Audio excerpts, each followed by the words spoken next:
This is a Gear Network production.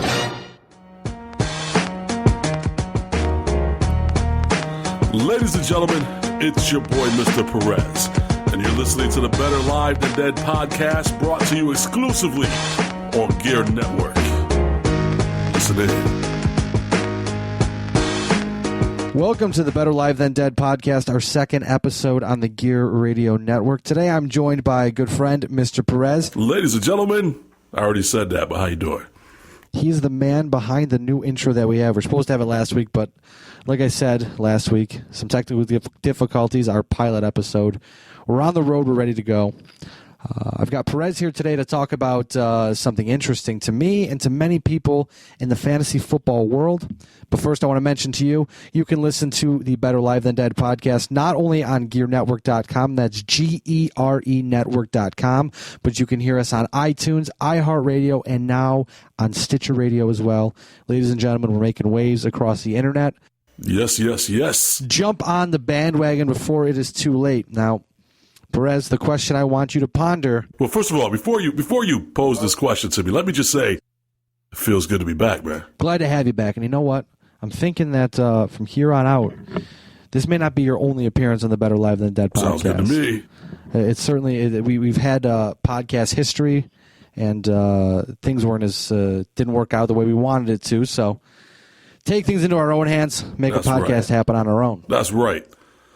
So go ahead, query your question. Okay, the question I have for you, fantasy football draft's coming up. And now the one thing I do want to mention, coming up shortly on the Gear Network, exclusively on the Gear Network, we will have a fantasy football podcast. It is in the works. Stay tuned to the Facebook page, Twitter, and obviously GearNetwork.com, and we'll have the latest for that. But the question I have for you, if you're drafting, when you're drafting, not if you're drafting, when you're drafting, is it Peyton Manning or is it Drew Brees, and why? Don't answer the question now. Think about it, because right now I'm going to send it to commercial break, and then when we come back, we are joined by Pro Hockey Talk on NBCSports.com writer Joe Yerdon. A great interview. Check it out, and when we come back from the interview, I'll get your answer, Perez. Sounds good. A successful product does not become a successful product on its own. Look at the Gear Radio Network, for example. We're a prime example. We had a lot of help getting here, and we can help you get where you want to go to. Advertising rates are very low to start off here on the Gear Radio Network. Visit us at GearNetwork.com. Click on the contact link to send us an email, and we can work out the details. Again, advertise your product across all of the forums at a low, low rate here on the Gear Radio Network. This free and independent sportscast is made possible when you shop the Gear Network store through Amazon. Visit GearNetwork.com and click on the Amazon banner to shop through Amazon's thousands of products at great prices delivered right to your front door. Again, that's GearNetwork.com and click the Amazon banner at the top.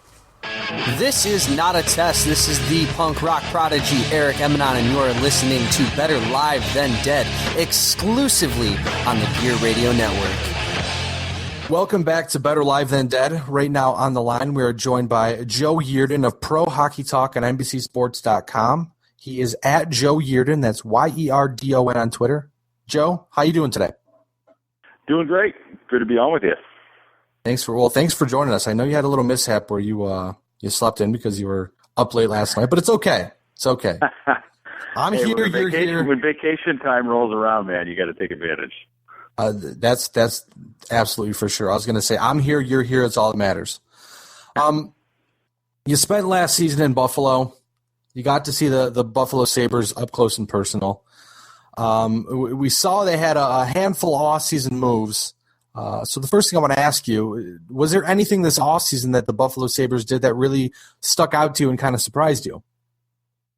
You know, I think it was, I mean, I think normally sometimes you might say the amount of money, but that's not the case since they had to spend to get above the salary floor. So that didn't surprise me. The style of players that they brought in wasn't exactly a shock because they're the kind of guys that you bring in character wise and talent wise, honestly, for what they're looking to do here, but. If there was a move that surprised me, it was seeing Matt Molson return because be it what it was, being in the locker room with them and trying to trying to figure out what the players are all about and when they're here. I never got the feeling that Molson felt like sticking here was going to be something he wanted to do. I mean, obviously during the season, he knew that he wasn't going to be staying all the whole year because you're on an expiring deal, you're on a team that's not going to win. You want to get moved somewhere else, but I never got that feeling that Buffalo was a place that he wanted to stay.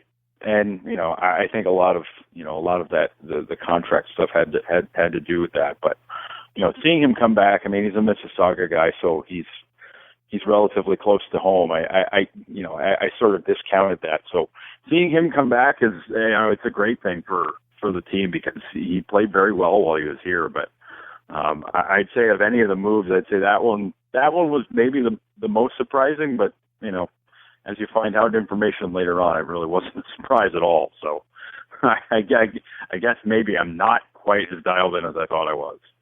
Well, I'll tell you what, I remember in the locker room after a few of the trades, and he actually started crying in the locker room. That was, I'll say, I mean, I'm sure you'll agree with me on this one. He's a big was a big guy in that locker room for the limited time he was there. He was very important to that team, and everyone kind of rallied around him. And I mean, he took those trades as hard as anybody did, and he was really part of the team. Yeah, no, I'd say of anybody else on the roster who is as emotional as he was maybe Drew Stafford, and I think that's a little bit different for him, seeing how he came up with Ryan Miller, and he's been with this team for so long, but having somebody like that has that sort of character to him, that's the kind of thing the team is really pushing forward now. And, that's something you saw with them signing Brian Giunta. That's something you see with what they've done, to try to get that veteran voice in the room, because it's going to be a young team, and it's going to be a team that's not going to be so great. And, being able to get through that and carry yourself like a professional day in and day out, that's going to be the thing they're going to really push this year. It might not be very exciting for the fans to hear stuff like that, but getting the foundation in place for what's to come in the future, or what they hope's going to come in the future, that's a big part of what they're trying to build. Well, and with that being said, what exactly should Buffalo Sabres fans expect this year from this team? Obviously, you said they were going to be not good, but I guess I should say, how bad do you believe the Sabres are going to be this season? Well, they're not going to be as bad as they were last year. It would be impossible to be that bad or even worse. I think I look at it, they're going to be better. They're going to play a lot harder. They're probably going to score more goals, which, again, I can't imagine they would score less. But, this is a team that could improve by 10 wins and still, they improve by 10 wins, they become a 72-point team, which still puts them at the bottom of the barrel standings-wise. I think, it's a matter, and we saw it last year, that as long as the team's playing hard, the team's playing honest, the fans are going to be okay with that. I mean, they understand, a rebuild situation's not going to turn them into a playoff team right away. They know what that's about, but they saw what it was like while Ralston was coaching here the first month, and the team was just not competing hard. They were not playing very well. They were, they looked lost out on the ice, and that kind of thing's not going to happen with Ted in charge, and obviously with Tim Murray in the front office like that. Anybody who looks like they're just kind of floating out there is not going to be long for the team. So, they're going to be a little better. They're not going to be a lot better. But I think that's kind of by design, really. I think, everything seems to have been geared up towards, being able to be in a position to have one of the top picks in the 2015 draft. And, everybody knows Connor McDavid and Jack Eichel are going to be the guys that can turn a franchise around in a heartbeat. So, putting yourself in the position while, basically being honest about it. I mean, that I guess that's all good for the Sabres, but I know a lot of folks are worried now that a lot of the guys that they signed this year are going to make it so that they're not going to be able to be in a position for that, which, given how evil the Western Conference is and how a couple of the other Eastern Conference teams are, it's very possible they might not end up being one of the two worst teams in the league.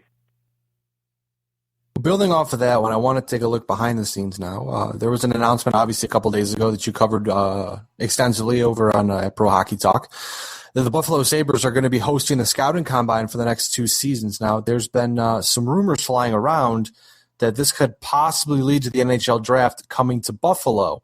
Is there any weight to those rumors, or are those just rumors? I think they're just rumors for now.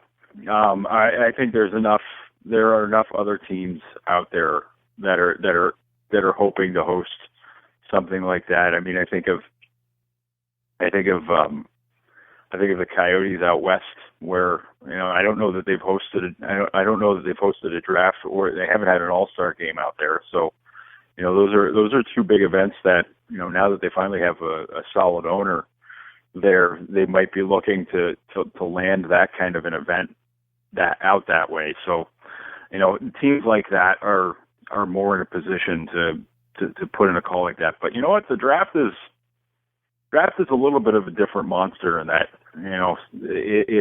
it's a big event, yes, but it's not an overrun monster of a thing where teams are just knocking down the door to be able to host it. But if Buffalo wants to throw their hat in the ring, I'm sure all the scouts and teams like that are going to be happy with it, because most of them are situated in Toronto and Southern Ontario anyway, so they'll be happy not having to fly somewhere crazy to go to go do their job for a weekend. So I think for a draft that's fine, but whether it's going to be in 16 or 17, I don't know. That might be a little bit too hopeful, but things like that, it's things like that could change on a whim. I think back to I think it was 2010 or 2011. I think the Capitals were supposed to host the draft, and things changed with some situations there, and Washington pulled out of it. So they had to scramble to find a new place, which is pretty easy to do, because you're just basically taking over an arena for a weekend. So you just have to make sure not to have any concerts or events going on. So that makes it easy. But yeah, I mean, if Buffalo hosts it, I mean, it's a great thing. I think maybe by the time that they do get a chance to host it, maybe they won't be so bad. That's the only catch. That would certainly be a positive. If you're just joining us right now, we're talking hockey with Joe Yerdon of Pro Hockey Talk on NBCSports.com, and obviously, if you're even somewhat of a diehard hockey fan, you don't even have to really be a diehard hockey fan. Just pay attention enough to know past four or 5 years, if I can talk over here, the Blackhawks and Kings have dominated the West and represented the Western Conference in the Stanley Cup Finals, winning 4 out of those 5 years. Obviously, the 5th year they weren't there. But do you see that the Blackhawks and the Kings' dominance will continue, or is there a team or two that may be ready to unseat the Hawks and the Kings in the West? They're still 1 and 2 as far as I'm concerned. Those two teams are by far the two best. If there was a team that things changed this summer for another team that I thought could threaten them, and that was the Sharks. And their summer decided to be one where they just kept flinging poop at the wall to see if it was going to change things up. And I still don't understand what in the world they're trying to do there. But St. Louis is another team that maybe if things break right, but I'm not sold on them because they're going to Brian Elliott and Jake Allen in goal, and I know that they got barely a test out of Ryan Miller to see if he was going to be the big name answer to solve things, but they felt they had to change his style the second he dropped into town, and very clear that didn't work out. So I wonder they have the defense. They've got some scorers there. So, I mean, St. Louis can hang with them, but something about them when they get in the playoffs where, they just turn into a different kind of team. But, out west, it's such a meat grinder to deal with. I think if there is going to be a team that's going to be a challenger, it might be Anaheim. Adding Ryan Kessler to that team makes them a lot different. Dallas might be another one, just because you add a guy who's so scoring capable like Spezza, and you throw Ales Hemsky in there, and their young defense is maybe the one question mark with them, and it could be a big one. But Kari Lettman is outstanding. I think he's very underappreciated as a goalie. So, I think Dallas is a team that could absolutely shake things up. But there's just so many teams out west that are so good. I mean, you look at. I mean, basically that Central Division is just evil. You get Dallas, you get Chicago, you get Minnesota, you get St. Louis, you get Colorado. I mean, that's just beastly. And, Colorado's another good team, but, they didn't fix any of their defensive problems. Maybe Waugh adjusts that in training camp and they fix that up. But, oh man, they're a Semyon Varlamov injury away from becoming really bad. And I think that's something that they needed to address in the offseason. They really didn't. So, but if you're looking for two candidates that might throw themselves right in the mix with Chicago and LA now, I'd pick Anaheim and I'd pick Dallas. So judging by what you're saying in conversation, and like you said before, the Buffalo Sabres have picked one hell of a time to be bad, because I'll tell you what, just watching from the press box and seeing this team and then turning on the TV and watching teams like the Kings, the Hawks, even Anaheim, you think to yourself, even if the Sabres were good, there would probably be little chance for them against these Western Conference powerhouses. I mean, and the one follow-up question, I was just thinking about this. Is it because the teams are kind of mirroring their games after the Blackhawks and the Kings that the West has gotten so dominant, or is it just teams are loading up because they know they have to have multiple levels of firepower? I think it's, I honestly think it's a bit of both. I mean, you look at how loaded that Kings team was last year, and they add Marian Gaborik, and it makes their offense explode. They have four strong centers up the middle. You got Mike Richards playing fourth line center. I mean, that's just goofy. And then you get a couple of your young kids to blossom, and Tanner Pearson and Tyler Toffoli, and you put them on a line with a guy like Jeff Carter, who always seems to get knocked by everybody. You look on Twitter and people just love to hate on Jeff Carter, and it's insane to me because the guy's been nothing but productive everywhere that isn't called Columbus. And I think for him, he's one of the top goal scorers in the league. I mean, the guy's a 40 goal talent every year, but a team that's that deep, and people, again, they'll knock on John Quick and say he's inconsistent and all that, but I hate using the word clutch. I think it's bogus. I think it's hocus pocusism as far as I'm concerned. But man, oh man, if that guy doesn't step up when the moments are the biggest. I mean, they're down. They get down they're down 2-0 to San Jose. They lose game 3, and he was outstanding. The Sharks had to throw everything they had at him to be able to beat him. And then from the rest of the series on, he was lights out. And then you get him against Anaheim, and he ran into some trouble again. And again, he stepped up, and they just kind of marched along like that. He and Crawford weren't outstanding in the Western Final, but the amount of talent that's on the ice when the Hawks and Kings play, it's understandable. But the second he gets against the Rangers, he was otherworldly, and that was even with Lundqvist throwing everything he had at him. So, I honestly, it's I don't blame teams like Anaheim and Dallas for trying to load up talent-wise, because if you can roll 3 lines of weapons against those teams, you stand a much better chance than trying to wing it with one line and try to get through all of their defensemen and then try to beat the goalie with them. If you're in a playoff series against them, you need more. You always need more. And playing their brand of hockey, the NHL is the biggest copycat sport going. And the way the Kings and the Blackhawks play, it's basically how the Red Wings were playing, years ago. So it's a lot of that similarity. And, teams have been, it's a proven method for success. 4 Stanley Cups between those two teams the last, 5 years, that'll tell you everything you need to know. So it's something where, everybody wants to try to do the same, but there's just a finite number of players to be able to copy that kind of style.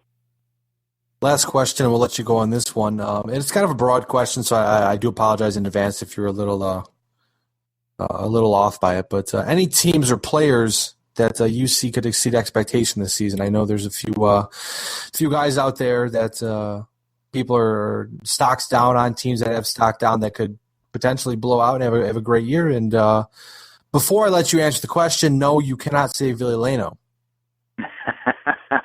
Well, he needs to sign with a team first. That's the only thing. He might be. If he played street hockey with a bunch of 12-year-olds, he would probably do better than he did last year. Well, at least I would hope he'd score a goal then. That's the one thing for him. That's somebody who might exceed expectations. I'm trying to think of somebody who had a really down year last year, but is due for a bounce back, and I'm struggling for it.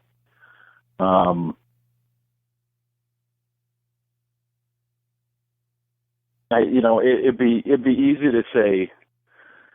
It'd be easy to pick out, a handful of big names. Say, yeah, I know they'll come back, but if you want to, like I say, if you think, well, if Game Malkin would be better, it's like, well, he had 70, 80 points last year. Oh, all right. Well, maybe Crosby will be better. Well, he had over 100 points. So how's he going to get that? How's he going to be better?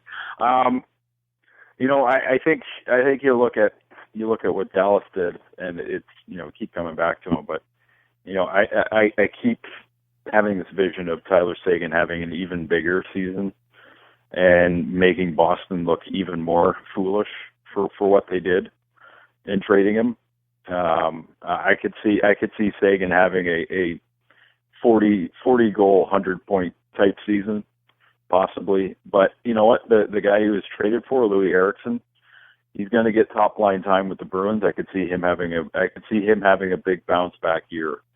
Although he's got to stay healthy. That's the big catch for him. But I would look at those two. It's weird to draw back to that trade since that was last summer's hotness. But I would keep an eye on those two guys because it just seems like whenever Boston makes a move, it seems like the fates are intertwined. But I think if there's another guy somebody, at least another player who's going to get his superstar credential, it's got to be Joe Pavelski in San Jose. He had such a big year last year and seemed to just fly under the radar the entire season. And I think he's one guy that's capable of doing it again, maybe adding a little bit extra to it to be able to get noticed. Everybody's going to be watching San Jose with that sort of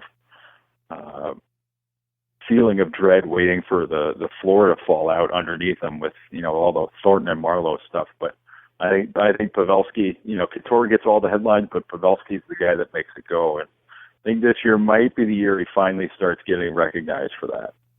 Well, hey, I lied to you because I'm going to ask you 2 more quick questions because as you're talking, I feel a rust in my brain kicking off from hockey season. First is if Jonathan, I'm assuming Jonathan Drouin's going to play the full season in Tampa. If he plays in Tampa the full season, is the Rookie of the Year his to lose? Yeah, I would say so. Yeah, I think him staying away for a year was it was shocking. But I think that as long as he makes the team, which he's gonna, there's no doubt he's gonna make the team as far as I'm concerned. Of course, I said this last year too, but I'd say he's absolutely the front runner, just because he's got to get those opportunities right away on that roster. And Lord help us all if he ends up playing with Stamkos on that power play, because he whiz, man. It's Tampa's just got so many scary options down there that they're going to be a fun team to watch. But yeah, he's absolutely set up to be the Calder favorite, I would say. Okay, and last question. I promise you, this is the absolute last question. I'll let you go. Are the Florida Panthers ready to make some noise in the East, or are they still kind of ticking down there and waiting to take the next step? I like a lot of what the Panthers are doing, and they bit me in the ass last year because I thought they were going to build off winning the division a couple of years ago, and I was like, all right, yeah, maybe this will work. And yeah, no, they've been bad since after the lockout. And I look at that roster and I love a lot of the players they have. I think Huberdeau is going to have a big bounce back year. He had such a bad year last year, but I think he's going to come back huge. And Barkov's incredible. I think Aaron Ekblad's going to be on their top pair right out of camp. And they have some interesting players there, and a lot of them have been coming through that system. Nick Bjugstad, they have Brandon Peary there now, and he's an outstanding offensive player. And yeah, I love a lot of what they got going on there, but something about them, and it's probably their history of just not being good, keeps me thinking that they're still not going to be that great. I mean, a lot of people think that they're going to be able to squeak into the playoffs, and I'm not sure that they're going to be able to have such a big turnaround wins-wise. I mean, they were equally bad last year. They were probably about 5 wins better than the Sabres, but they were not a good team last year. And I think Luongo's going to be he's a calming influence down there, so that helps. And they add UC Jokinen, they add Willie Mitchell, so they're doing kind of the same thing the Sabres did, with characters and character-wise, and that helps. But I don't know, maybe it's from getting bit in the ass a few years ago, thinking that they were going to, rise up and become a consistent playoff team. But something about them just makes me not jump fully on board. But I think that I do like a lot of what they have. But they're in a division where, outside of Boston, Montreal, and Tampa, things get very questionable very fast. So that helps. But I don't know. Maybe if Ottawa falls back as hard as I think they will, and Toronto slips back maybe a little bit, maybe they can take advantage. But I don't know. I do like what they're doing, but I'm not sold on them being a playoff contender this year. Well, hey, Joe, I certainly appreciate the time. I know, like I said, we had a little issue, but hey, you can, like I said, it's vacation. You got vacation coming up. You can sleep whenever you want to. Do whatever you want. I appreciate the time. I really do. A lot of great information. It's Joe Yerdon, Pro Hockey Talk on NBC Sports, at Joe Yerdon on Twitter. Make sure you follow him if you're not. Joe, like I said, thanks again for joining us, and I look forward to talking to you sometime soon. Hey, you got it, Ryan. Thanks a lot, man. Wrestling fans, this is JC Money here, and I want to talk wrestling with you. That's right. I want to talk WWE with you. I want to talk indies with you. I want to talk WWE 2K video games. I want to talk anything wrestling with you, because we are talking wrestling with JC Money. Thursdays on the Gear Radio Network. Better live than dead on the Gear Radio Network. Welcome back to the Better Live Than Dead podcast. And Perez, a little while ago, I asked you, Peyton Manning or Drew Brees? That's a tough one, man. That's a tough one. They're both phenomenal quarterbacks. They both put up great numbers. I like Drew Brees because he's short and he's got that weird mark on his face. Well, the question I have for you, because I've got the iPad full of stats in front of me. I made sure to do this. There's a reason why. Like I always like to say, there's a method to the madness. Right. I didn't tell you about this question before the podcast. I was going to during the week and have you prep it, but I really wanted to kind of hit you because from our past experiences, I know just getting you off the cuff is always the best response. It's always fun. So last year, Peyton Manning threw the ball 659 times, the second highest in his career.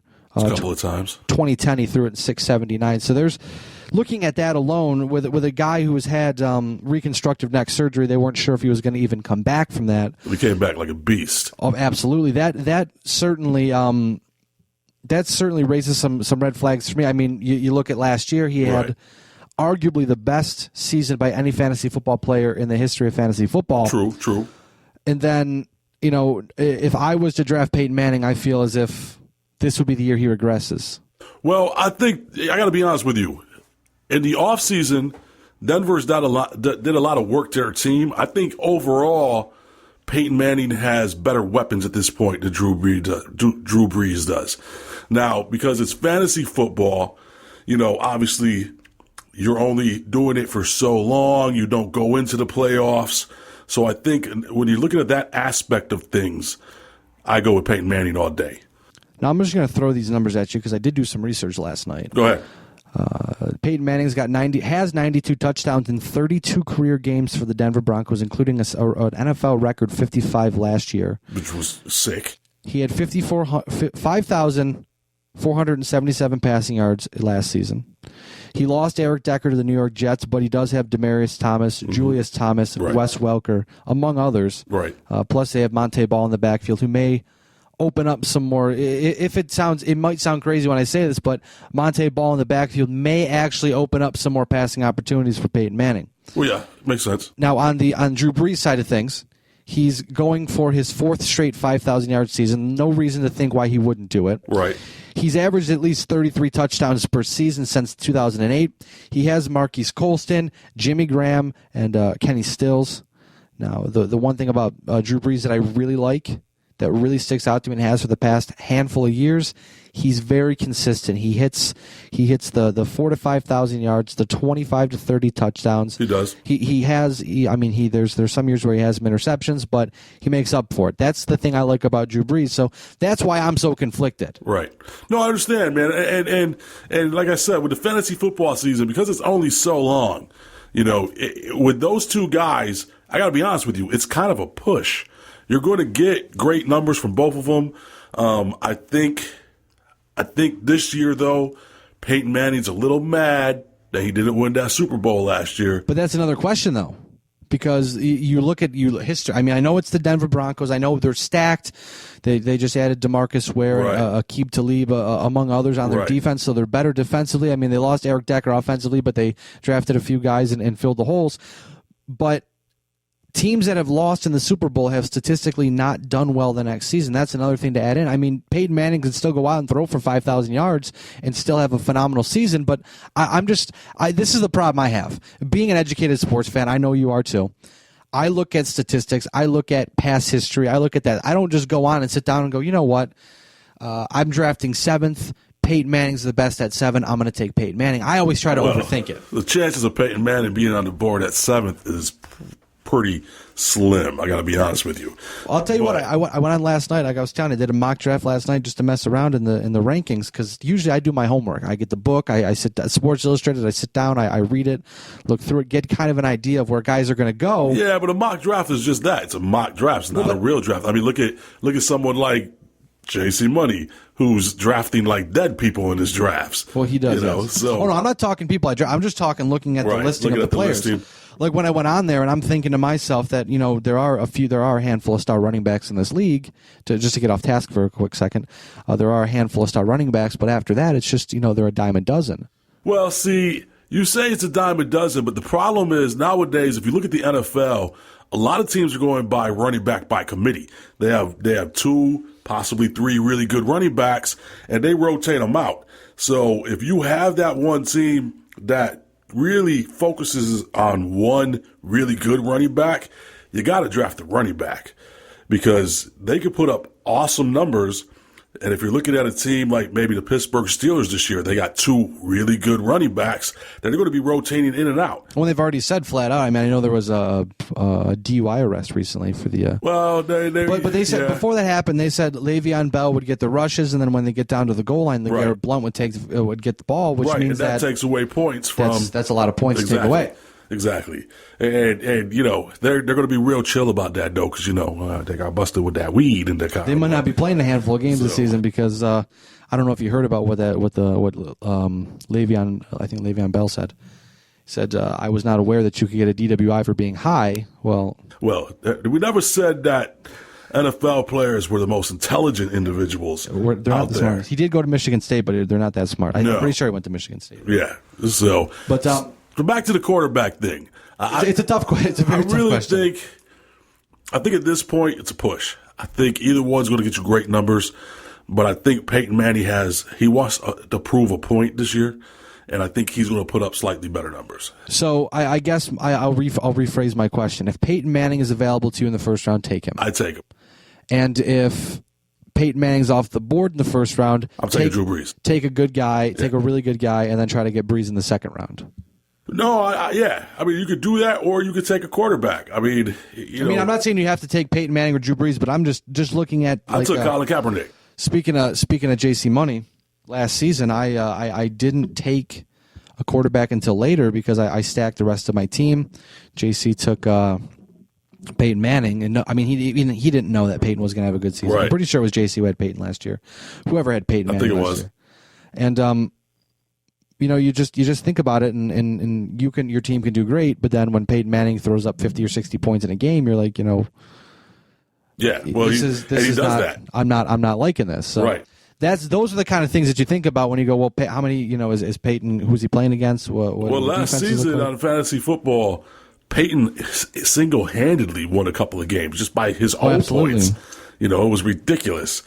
I'm actually going to try to find out who had Peyton Manning because I feel like one year in my Wolfensteiner football league that JC did have Peyton Manning. He's probably listening to this right now thinking we're both morons because he's like, I had Peyton at this point in time. Well, we are both morons. So that's what makes the podcast the best. That's all right.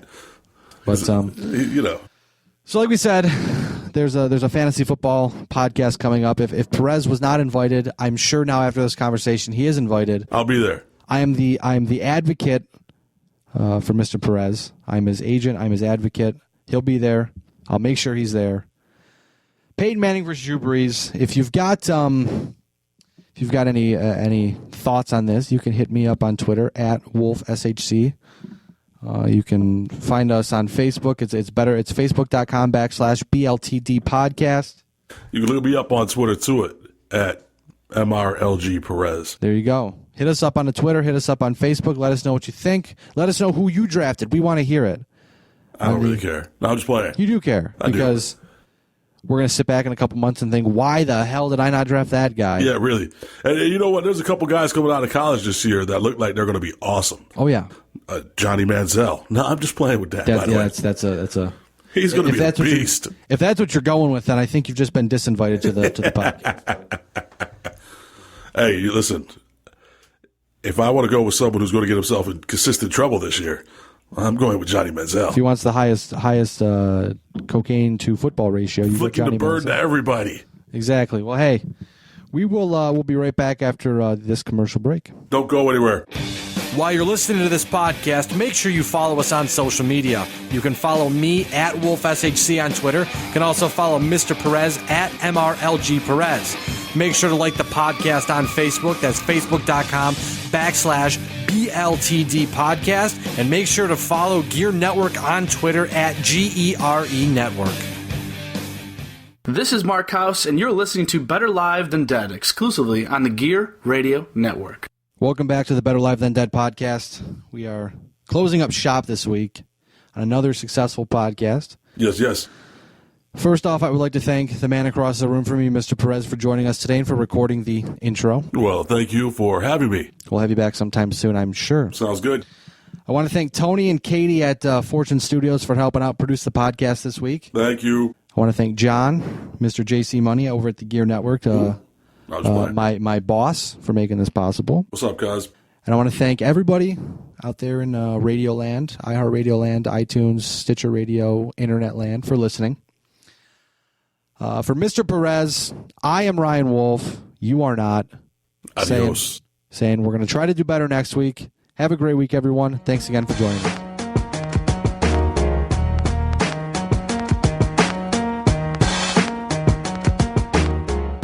GEREnetwork.com. Also, iTunes, search Gear Network, GERE Network, and subscribe.